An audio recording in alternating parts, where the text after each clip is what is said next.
Nights at Walmart are never the same as the last. Sometimes, my shift is so slow and boring that I'm struggling to stay awake. Other nights, it's a non-stop barrage of helpless customers, loiterers, shoplifters, and crackheads. The only thing that makes it any easier are my coworkers. Not long ago, an especially good friend of mine still worked here. Josie was the best part of any shift. Night by night, we were slowly becoming more than friends. Of course, that meant our managers made sure we rarely ever saw each other. The way they'd put us at opposite ends of the store. I guess they didn't want two of their best employees to accidentally find happiness together, but that's beside the point. One night, Josie and I were working the same shift, but as usual, not together. I had to help man the self-checkout area, and Josie was holding down the clothing department by herself. It was late, enough for a bit of excitement to start building up in my stomach. Not only would I be home in a couple of hours, but the fitting rooms were closing any minute, which meant Josie might be free to come help near checkout as the last of the customers left the store. However, I momentarily forgot where I worked. Walmart, a place in which even a fleeting moment of joy is easily destroyed. I had just finished checking someone's receipt, making sure they correctly scanned in their 8 cases of diet soda, when I waved them on and looked toward the entrance to see an unsavory sight. A large, sweaty, shirtless man was clobbering his way into the store. He didn't actually run into anybody, but he looked like he was either on something or off his rocker completely. Still, I had to step away from my station and tell him something important. Sir, stop. You can't be in here half naked. You have to put a shirt on. I'm going to buy a shirt right now, dumbass. Mind your business. I didn't feel there was much of a choice for me but to let him slide. The guy was way bigger than me, so I didn't want any trouble. Reluctantly, I returned to the self-checkout area, trying to focus on the people there. I was at work. I didn't need to be a hero or anything. I just had to do what I was supposed to do and let the people in the clothing department handle that guy. A few seconds too late, it hit me. Josie was running the clothing department, alone. And right as I had the realization, I heard Josie scream. I immediately made a break for it, running as fast as I could. I got to the clothing department seconds later, but I didn't get there in time. I didn't save Josie. All I managed to do was to get there just to be able to watch as that freak. He had this giant red knife in his hand from God knows where. He grabbed Josie and stabbed her. I saw the life drain from her eyes as she collapsed. The man fell on top of her, pulling the knife out just to take it into both hands and plunge it straight down, right through the center of her neck. I thought I must be having a nightmare, a hallucination, something. It couldn't be real. It all happened in 5 or 6 seconds, and just like that, Josie was dead. Even if I hadn't been frozen in shock, I couldn't have stopped him. No one could have. That man was a monster. And then he craned his neck back to look at me, his face and mouth soaked in Josie's blood, his eyes full of such pure evil. They couldn't have been human. Why? She wouldn't stop following me. Now why can't you just leave me alone? The man started coming toward me. I wanted to stand there and fight him or die and join Josie, but I was too afraid. My instincts took over and I ran like a coward. I could barely breathe through the tears, and somehow, that man was way faster than he should have been. A few more seconds, and he might have caught up and granted my wish. But at the last second, I realized I was running straight for a bunch of cops. I panicked and ducked, tripping over myself and sliding across the floor. The next instant, I heard a gunshot. A bullet flew right over my head. It made my ears ring, but when I could hear again, I heard the clicking of what I realized was a taser. I looked back and saw the man collapsed and rigid on the floor not far from me, as the electricity coursed through his body. Too little, too late for some, but it was enough to help the cops arrest him and put a stop to the madness. Later, we found out the man had stolen a knife from the nearby Walgreens. The cops showed up so early because they were already looking for him, but they didn't expect the theft to turn into what it did. According to the police, the man said he killed Josie because he thought she was some sort of demon, something that had been stalking him for weeks, tormenting him. I knew it had to be madness. No sane individual would mistake Josie for a demon. No decent person would ever take her away from this world, away from me. A Walmart employee in Arkansas was taken out by a man who allegedly told authorities that he was being stalked by a demon. Around 10:58 p.m., officers were dispatched to a report of a man stabbing a woman inside the store. Officers arrived and encountered 37-year-old Cedric Ross, who was still armed with a knife. During the encounter, officers gave Ross multiple commands to drop the weapon, but he did not comply and came toward an officer while still armed. In response, one officer fired one shot, but missed. Another officer then used a taser, and Ross was eventually taken into custody. The victim, Jordan Drinkwater, 32, died at the scene from her injuries. During the investigation, Ross allegedly told law enforcement that he had stolen a large knife from Walgreens before the attack and a machete from Walmart for protection because he said a demon was stalking him. He described the demon as a light-skinned black woman with brown eyes and a weave whom he had only seen at a distance. While at Walmart, he said he allegedly grabbed the demon and began stabbing it in the neck and shoulder in an attempt to kill it. However, after the stabbing, he looked down and realized that the victim on the ground was not the demon he thought he had saw. Authorities said Ross was not employed by Walmart and was not known to Drinkwater and had no interaction with her before the attack. Ross is being held without bond and charged accordingly.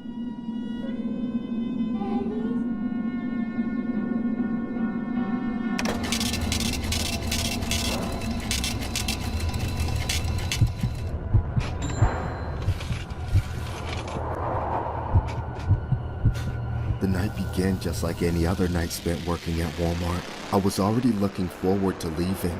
I kept dragging myself through the shift on the promise I made to myself that I'd get utterly wasted the second I got home. I know that's a very unhealthy coping mechanism, but it will become obvious why it's become my method of choice for unwinding after a long day of work.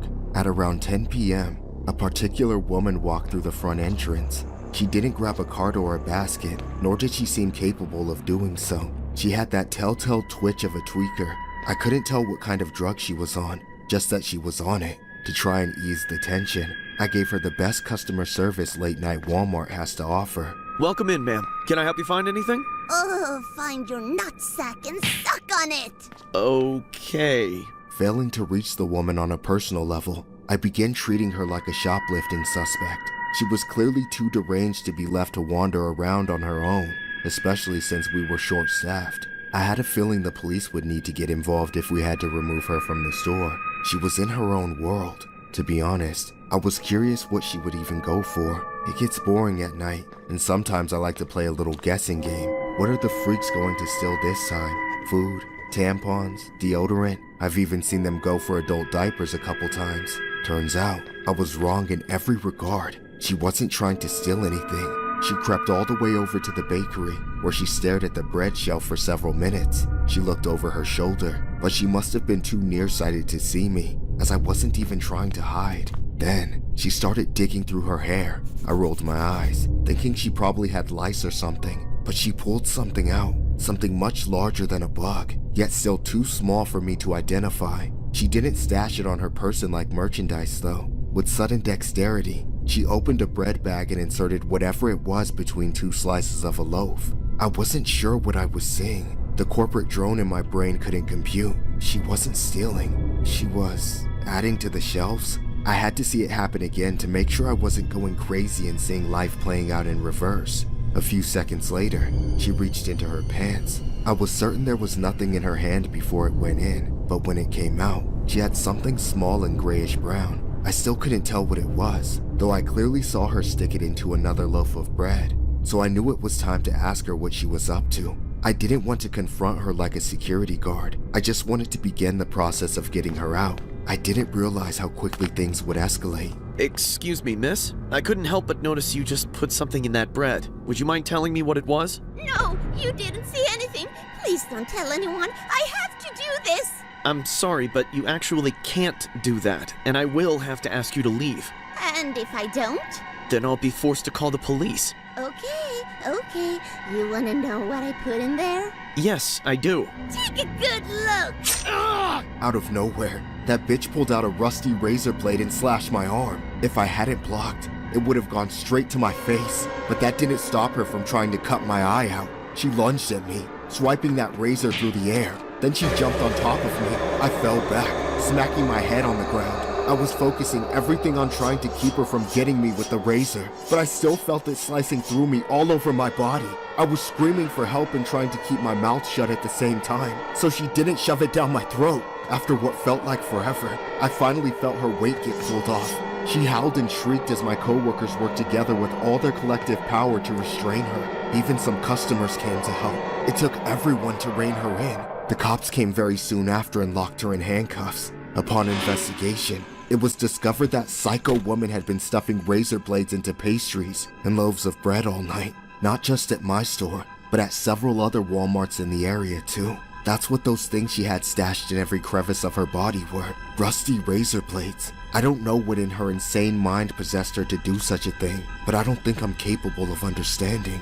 As for the fallout, the regional manager threw out everything in the bakeries made that day and sent out a message to the public warning all customers to do the same with whatever they had purchased. Luckily, nobody bit into any rusty razor blades because of that woman. As for myself, well, she didn't hit any major arteries. I got stitched up and poked with a dozen booster shots for tetanus and hepatitis A through Z, and whatever else she might have been carrying. I'm getting my blood work done again soon to see if I've been infected. Police in Mississippi have arrested 33-year-old Camille Benson after razor blades were found hidden inside loaves of bread and other baked goods at 2 Walmart stores in Biloxi. Authorities charged her with attempted mayhem and set her bond at $100,000 after customers reported finding the sharp objects in bread purchased from both a Walmart supermarket and a Walmart neighborhood market. Surveillance footage and police statements led to her arrest on December 16, and Walmart said it removed and inspected all potentially infected products at the impacted locations. No injuries have been reported, but police urged anyone who bought affected items to check with them carefully and report any concerns.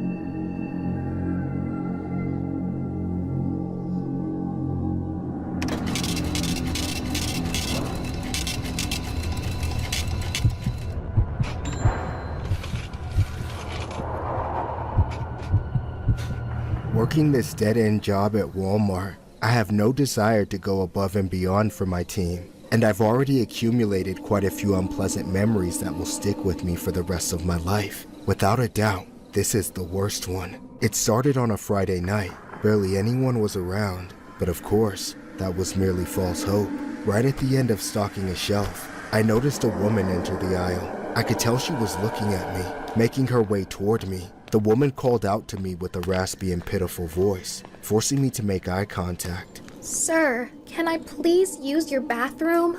I'm sorry, but we already closed the bathrooms. I know. I'm sorry. But it's an emergency. Can you unlock it for just a few minutes? I promise I'll leave before you close. I mean, I could get into trouble. Please, you gotta understand, this is the last chance I have to go somewhere that's safe. If I don't go now, I'll have to do it outside. And the last time I did that, I got attacked, and I just can't. Okay, fine. You don't have to explain all that. Just follow me. The woman immediately began to thank me profusely, but I told her in the nicest way to save it. Helping her felt like the right thing to do, but it didn't make me feel good. Not wanting to be seen together by my coworkers, I quietly led her to a family restroom, one of the single-use ones. The woman entered the bathroom and locked herself inside. I walked away before anyone saw me. I didn't want to be associated with any potential incidents. Afterwards, I went back to what I was doing and continued my shift like nothing was out of the ordinary. Really, nothing was unusual. I finished stocking everything, helped clean up, then I left the store on schedule. When I got home, I briefly remembered the woman, realizing I hadn't actually made sure she left before the store closed. I didn't dwell on it though. I figured one of the managers had to have checked that bathroom on their final sweep and dealt with it. Unfortunately, the next day, I clocked in and noticed something disheartening after just a few minutes. The bathroom I had helped that lady into was closed off. There was an out of order sign right out front, and the door was locked. All at once, I felt a mix of emotions. I had made the mistake of taking pity on someone. I helped them out, and they took advantage of my kindness. They were probably spinning a sob story from the start. And for what? To do what every other junkie does? Lock themselves in the bathroom and get high, despite my feelings. I did my best to forget about it, unless I got written up for it. The whole thing really was just a minor inconvenience. Someone, hopefully other than me, would get stuck with the dirty job of cleaning up after the mess. Then the bathroom would reopen, and it would be all par for the course for Walmart. However, an entire day passed, and nobody went in. Then another day. Finally, on Monday, it was me. I got stuck with it. Now, I was pissed.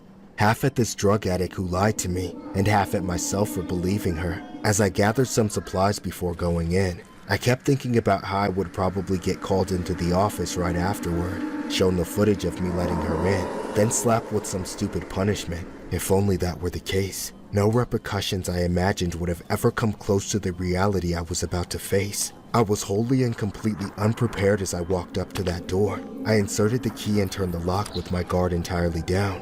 When I opened the door, as soon as it cracked, the foulest, most unforgettable stench hit my nose. If you've ever smelt it before, you know what I'm talking about. But this was my first time experiencing it, and I had no idea what I meant. I only hesitated for a moment before barging in. Swinging the door wide open, there was a dead person on the floor, a woman.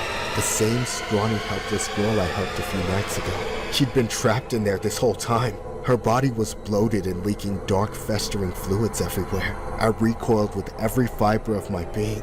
I slammed the door shut, falling backwards away from the bathroom, and subsequently throwing up on myself out of pure shock. Suddenly, every bit of self-wallowing I'd been allowing myself was put into perspective. I didn't have a shitty life. That woman did. I was just a shitty person. Yet I'm still alive, and she met her end in a Walmart bathroom. The fact that the cause of her death was an overdose matters very little to me now. I was the last human face she ever saw, and all I wanted was to get her out of my sight. Surprisingly, I didn't face any charges, nor did I lose my job, but that doesn't alleviate the guilt. This incident occurred in June 2017 at a Walmart in Sand Springs, Oklahoma. Catherine Caraway, 29, was found deceased in a single-use family bathroom at the back of the store on a Monday afternoon. Surveillance video showed Caraway entering the restroom around 6 p.m. on Friday, meaning her body remained in the locked room for approximately 3 days. A Walmart employee tried to enter the locked bathroom on Friday, and assuming it was broken, placed an out-of-order sign on the door without checking inside. The body was discovered when the bathroom was finally unlocked on Monday. While police initially did not consider the death suspicious, a later autopsy indicated the cause was related to difluoroethane toxicity, often from huffing aerosol propellant.